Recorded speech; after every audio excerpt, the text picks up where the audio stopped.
أعوذ بالله من الشيطان الرجيم. بسم الله الرحمن الرحيم.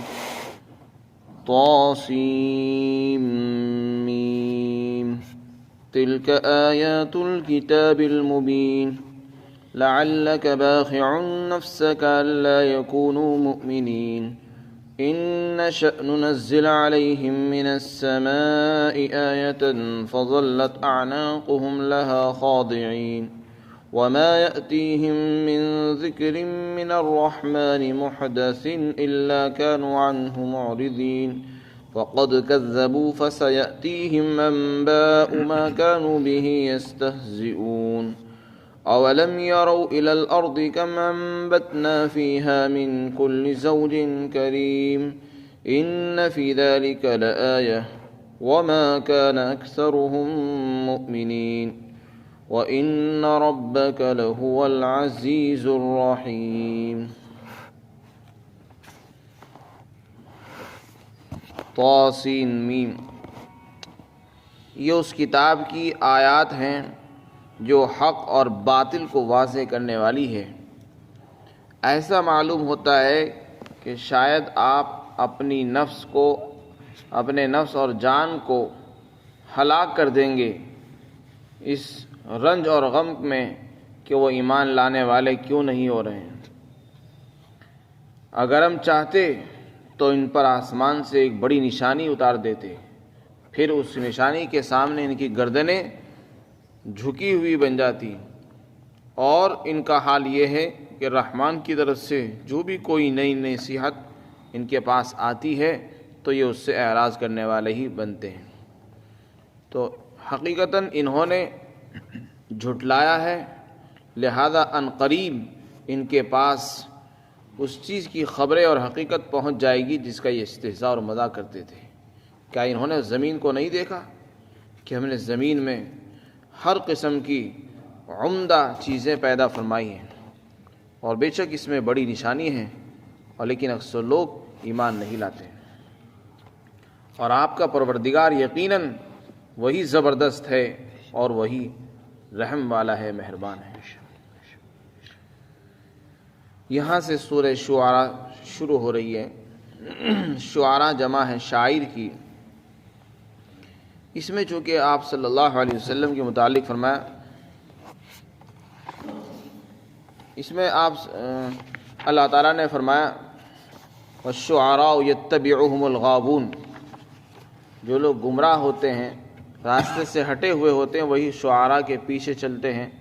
تو اس میں شعراء کا ذکر ہے کسی مناسبت سے، اسی لیے اسی مناسبت سے اس سورت کا نام سورہ شعراء رکھا گیا. طاسین میم یہ حروف مقطعات میں سے ہے جس پر ایمان لانا ہم سب کے لیے ضروری ہے. اس کی مراد اللہ ہی جانتے ہیں کیا ہے.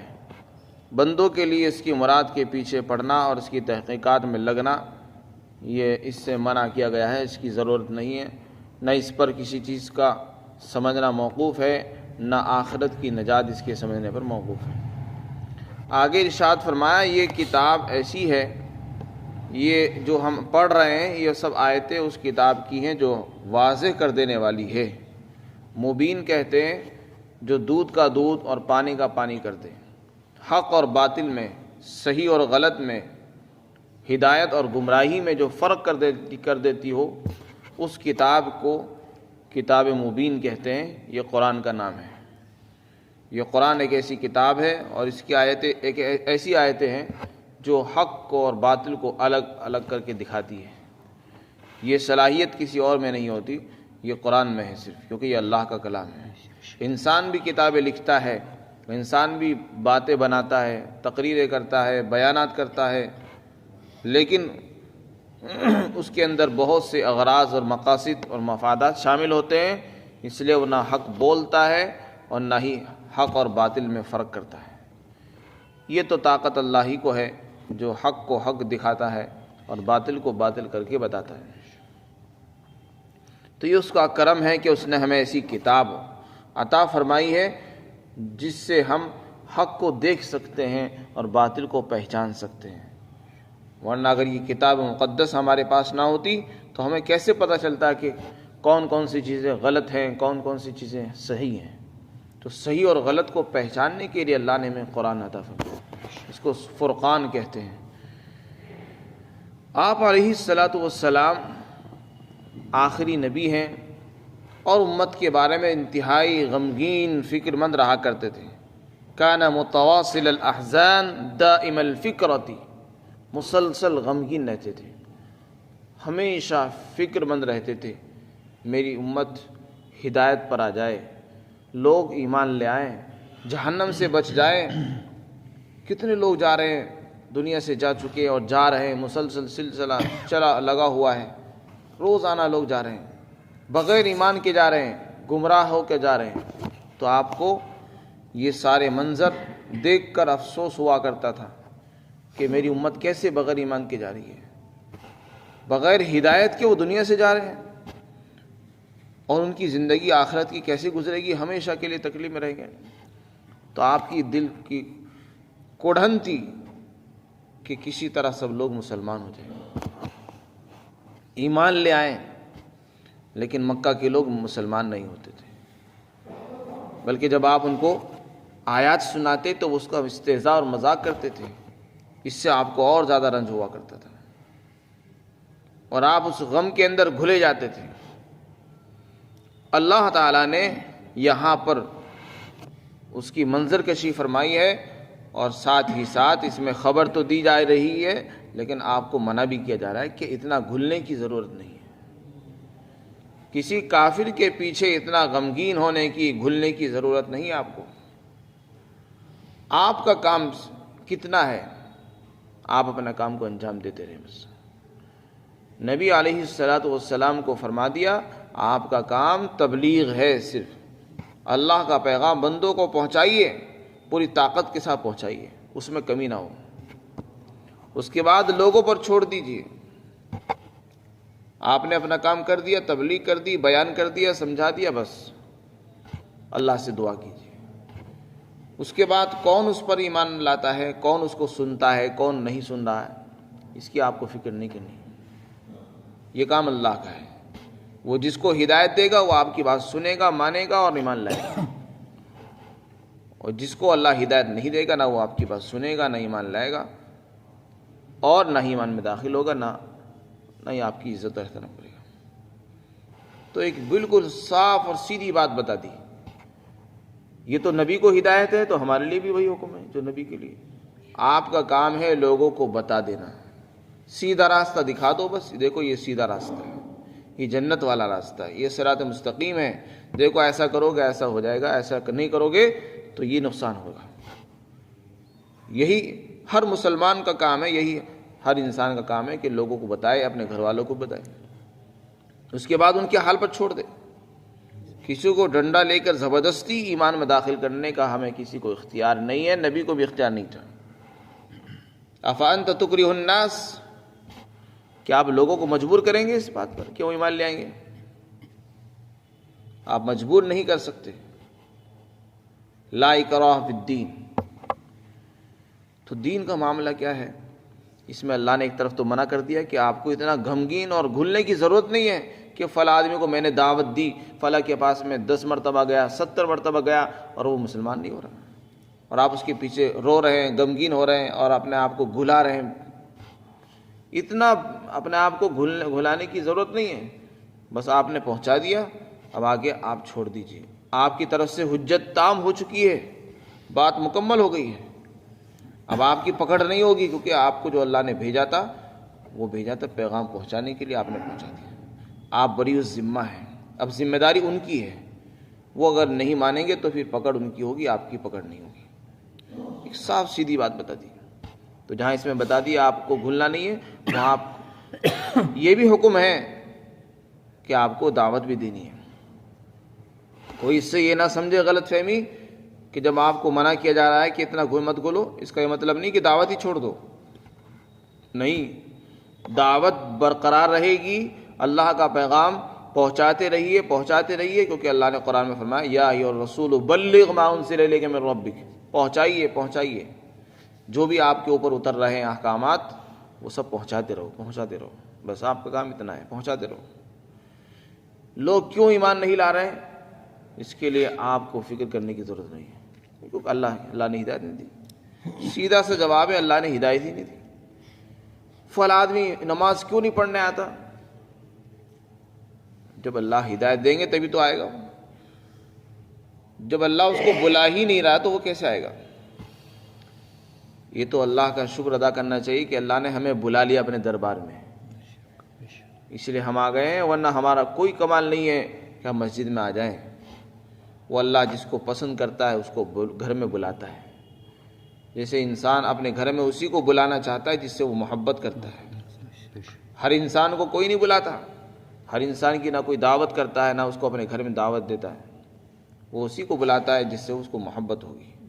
اللہ اپنے گھر میں اس کو بلائیں گے جس سے اس کو محبت ہوتی ہے۔ تو آپ صلی اللہ علیہ وسلم کو یہ ہدایت دی ہے۔ ایسا کیوں کیا گیا؟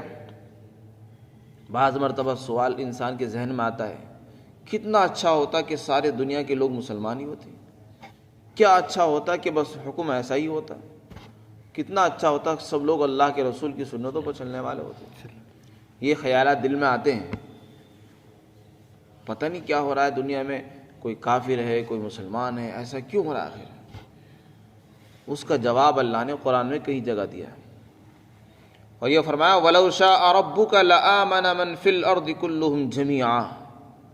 یہ فرمایا تم اپنے رب کی طاقت کو کم سمجھتے ہو؟ تمہارا رب اگر چاہتا تو جتنے روئے زمین پر انسان ہیں سب ایمان لے آتے۔ لَآمَنَ مَنْ فِي الْأَرْضِ كُلُّهُمْ جَمِيعًا، سب ایک بچے سے لے کر بڑے تک، عورتیں مرد ان کے سب مسلمان ہو جاتے ہیں۔ دنیا میں دوسرا کوئی فرقہ ہی نہ رہتا، دوسری کوئی نام کی کوئی جماعت ہی نہ ہوتی، سب سارے مسلمان ہی ہوتے، بس اسلام ہی اسلام ہوتا، سارے اللہ کے فرما بردار بن جاتے۔ وَلَوْ شَاءَ رَبُّكَ لَآمَنَ مَنْ فِي الْأَرْضِ كُلُّهُمْ جَمِيعًا أَفَأَنْتَ تُكْرِهُ النَّاسَ حَتَّى يَكُونُوا مُؤْمِنِينَ۔ لیکن ہم نے ایسا کیا نہیں۔ کیوں نہیں کیا؟ اس کی وجہ ہے، وجہ یہ ہے کہ اگر ہم ایسا کرتے تو ڈنڈے کے زور پر کرتے، زبردستی کرتے اور کرواتے کہ چلو ایمان لاؤ، لیکن ہم دنیا میں ایسا ایمان ہم کو پسند نہیں ہے جو ڈنڈے کے زور پر ہو۔ ہم تو وہ ایمان چاہتے ہیں جو لوگ اپنی خوشی سے قبول کریں، خود کہیں کہ ہم اللہ کو مانتے ہیں، ہم اسلام میں داخل ہو رہے ہیں اپنی خوشی سے، اپنی مرضی سے، کسی کی کوئی زور زبردستی نہیں ہے۔ ایسے آدمی کی ہمارے یہاں قدر و قیمت ہے، اس لیے اللہ نے فضیلت بیان کی، الذین یؤمنون بالغیب، جو بغیر دیکھے ایمان لاتے ہیں ہم اس کو ہدایت دیں گے، ان کے لیے ہدایت ہے۔ دیکھ کر کوئی مان رہا ہے تو کیا مان؟ ابھی ہم نے جنت نہیں دیکھی، جہنم کو نہیں دیکھا، اللہ کو نہیں دیکھا، رسول اللہ کو نہیں دیکھا، لیکن ہم ایمان لا رہے ہیں، اس ایمان کی اللہ کیا قدر ہے۔ اور جب آنکھ بند ہو جائے گی، موت کے فرشتے نظر آئیں گے، پھر آخرت کے منظر سب دکھیں گے، اس وقت انسان کہے گا کہ میں ایمان لیا ہوں، اس وقت کا ایمان کا اعتبار نہیں۔ جیسے کہ فرعون نے کہا تھا، فرعون ساری زندگی اسلام نہیں لایا، لیکن جب ڈوبنے لگا تو کیا کہنے لگا کہ میں ایمان لایا ہوں برب ہارون و موسیٰ، ہارون اور موسیٰ کے رب پر ایمان لے آیا ہوں میں، تو اب اس وقت کا ایمان کو اس کا اعتبار نہیں ہے۔ تو مفسرین نے لکھا ہے اللہ تعالیٰ اگر چاہتے سارے مسلمان بن جاتے لوگ، لیکن پھر زبردستی معاملہ ہوتا نا، اور ایسا ایمان اللہ کو پسند نہیں ہے۔ اللہ تعالیٰ کو تو وہ ایمان چاہیے جو اپنے اختیار سے ہو، اپنی مرضی سے ہو، وہ ایمان وہ چاہیے۔ تو اس لیے ہم نے زبردستی والا قانون نہیں رکھا دنیا میں، بس ہم نے تو لوگوں کو راستہ دکھانے کے لیے پورے انتظامات تو کر دیے، رسول بھیج دیے، کتابیں اتار دی، اور مبلغین داعی بھیج دیے جو لوگوں کو راستہ بتانے کے لیے آئے، ہر وقت آتے رہے، ہر زمانے میں آتے رہے کہ دیکھو لوگوں یہ ہدایت کا راستہ ہے، یہ گمراہی کا ہے، یہ جنت کا ہے، یہ جہنم کا ہے، یہ اللہ ہے، یہ توحید ہے، یہ شرک ہے۔ تو صحیح اور غلط کی تعلیم دینے کے لیے لوگ آتے رہے، بس اللہ کا اتنا کام تھا، اس نے کر دیا۔ اب امتحان بندوں کا ہے، اب اللہ یہ دیکھنا چاہتے ہیں کہ میں نے تو اپنی طرف سے پوری انتظام تیاری کر دی، اب میری تیاری کے بعد اب کون کون اپنی پسند سے ایمان کو چنتا ہے اور ہدایت کو چنتا ہے، اسے میں جنت میں داخل کر دوں. جو لوگ اس موقع کا فائدہ نہیں اٹھائیں گے اسے جہنم میں بھر دوں گا. تو یہ اصل چیز ہے. وَلَوْ شَاءَ رَبُّكَ لَجَعَلَ النَّاسَ أُمَّةً وَاحِدَةً. دوسری جگہ ارشاد فرمایا اگر اللہ تعالیٰ چاہتا، تمہارا پروردگار چاہتا، سب ایک جماعت ہو جاتے. دنیا میں دوسری جماعت ہی نہ رہتی، سب ایک ہی جماعت. یہ جو اختلافات ہیں، لڑائیاں ہیں، جھگڑے، کچھ بھی نہ رہتا. تو اللہ تو ہر چیز پر قادر ہے، لیکن دنیا میں اللہ نے ایسا کیوں نہیں کیا ہے؟ کیونکہ دنیا دارالامتحان ہے. انسان کو اللہ نے امتحان کے لیے بنایا ہے. یہاں دیکھنا چاہتے ہیں کہ اپنی مرضی سے کون آتا ہے، اپنی مرضی سے کون عمل کرتا ہے، اپنی مرضی سے کون ایمان لاتا ہے، کون نماز پڑھ رہا ہے. بس یہ دیکھنا چاہتے ہیں. ورنہ اللہ تعالیٰ اگر چاہیں تو زبردستی سب سے نمازیں پڑھوا دیں بھی، لیکن ایسی نماز مطلوب نہیں. تو آپ کو تعلیم دی لعلک باخع نفسک. ایسا لگتا ہے کہ آپ تو اپنے آپ کو گھول دیں گے، ہلاک کر دیں گے، ان کے پیچھے قتل کر دیں گے. دوسری مقامات پر بھی اللہ نے اس کو فرمایا لعلک باخع نفسک الا اگر یہ ایمان نہیں لائیں گے. اس کے بعد ارشاد فرمایا کہ جیسے تمہاری خواہش ہے کہ سب لوگ مسلمان ہو جائیں، تو ہم اس پر قادر ہیں. ہم آسمان سے کوئی ایسی بڑی نشانی اتار دیں اور یہ اس نشانی کو دیکھ کر ایمان لانے پر مجبور ہو جائیں، لیکن پھر بھی ہم ایسا نہیں کرتے. ہم چاہیں تو ایسا کر سکتے ہیں اور پھر یہ مجبوراً ایمان لائیں گے، لیکن ہم نے ایسا کیا نہیں، کیونکہ یہ امتحان کی جگہ ہے، یہاں زبردستی والا معاملہ نہیں چلتا. اس کے بعد ارشاد فرمایا آپ ان کے پیچھے مت پڑیے. کوئی ایمان نہیں لاتا تو آپ غم نہ کریں. ان کا حال تو یہ کہ ان کو ماننا نہیں ہے. ان کے پاس ان کے پروردگار کی طرف سے جب بھی کوئی نئی نصیحت آتی ہے، کوئی بھی خیر کی بات آتی ہے، اگر یہ ماننے والے ہوتے تو پہلے شروع میں مان لے آتے. لیکن یہ تو ہمیشہ اعراض ہی کرتے رہتے ہیں، اعراض ہی کرتے رہے، ہمیشہ انکار کرتے رہے. تو پھر ان کے پیچھے کیوں پڑتے ہو؟ ان کی وجہ سے غم نہ کریں آپ. اور فرمایا یہ تو جھٹلا چکے، انہوں نے تو انکار کر دیا ہے اللہ کی بات کا، رسول اللہ کی رسالت کا بھی انکار کیا، لیکن یہ سمجھ رہے ہیں کہ ہمیں کچھ ہونے والا نہیں ہے اور اللہ کی طرف سے ہمارے اوپر پکڑ نہیں آئے گی. ایسا نہیں ہے. اللہ کی طرف سے ان قریب ان پر پکڑ آنے والی ہے اور ان کو اس کی حقیقت معلوم ہو جائے گی جس کا یہ استہزاء مذاق کرتے تھے. قرآن کا جو انہوں نے مذاق اڑایا، رسول اللہ کی رسالت کا مذاق اڑایا، اس کی حقیقت یعنی عذاب کی شکل میں ان کے سامنے ظاہر ہو جائے گی. پھر انہیں معلوم ہو جائے کہ عذاب انکار کرنا کیا ہوتا ہے. اس کے بعد اللہ تعالیٰ نے اپنی قدرت بیان کی کہ لوگوں کیا انہوں نے زمین کو نہیں دیکھا کہ ہم نے زمین میں سے کیسے کیسے ہر قسم کی عمدہ بوٹیاں پیدا کی ہیں، عمدہ قسم کی گھاس، عمدہ قسم کی چیزیں، نباتات اللہ نے بنائی ہیں. تو اس میں ایمان والوں کے لیے مثال بیان کی جا رہی ہے. انسان بھی زمین سے ہی نکلا ہے کیونکہ وہ مٹی سے بنا ہے. جیسے مٹی سے بننے والی ہر چیز اچھی نہیں ہوتی، کچھ عمدہ ہیں، کچھ گھٹیا ہیں، اسی طرح زمین سے پیدا ہونے والے انسان بھی سارے ایک جیسے نہیں ہوں گے. کچھ کریم ہیں تو کچھ لئیم ہیں، کچھ شریف ہوں گے تو کچھ کمینے بھی ہوں گے. اور زمین سے پیدا ہونے والی ہر چیز اچھی نہیں ہوتی، کہیں کانٹے بھی اگتے ہیں، کچھ جھاڑ بھی اگتا ہے، کچھ اچھی چیزیں پھل پھول بھی آتے ہیں. آگے فرمایا بس اسی میں غور کر لو، جب زمین کی پیداوار میں ہر چیز اچھی نہیں ہوتی تو پھر سارے انسان جیسے کیسے ہو سکتے ہیں؟ تو زمین کو نہیں دیکھتے یہ لوگ کیسے ہم نے کتنی ساری بے شمار چیزیں بنائی ہیں؟ اسی میں غور کر لیتے، اس میں دیکھو کتنی بڑی نشانی موجود ہے، لیکن اکثر لوگ پھر بھی نہیں مانتے. آگے فرمایا آپ کا پروردگار زبردست ہے، یعنی عذاب دینے پر اس کو پوری طاقت حاصل ہے. جو لوگ انکار کر رہے ہیں وہ بالکل لاپرواہ نہ ہو، اللہ کی طرف سے ان کو غافل نہیں ہونا چاہیے. جب اللہ تعالیٰ عذاب دیں گے اسے کوئی روک نہیں سکے گا. دوسری صفت بیان کی وہ رحیم بھی بہت بڑا ہے، یعنی اگر کوئی انسان مرنے سے پہلے توبہ کر لے سچے دل سے تو اللہ اس کو معاف کرنے پر بھی قادر ہے.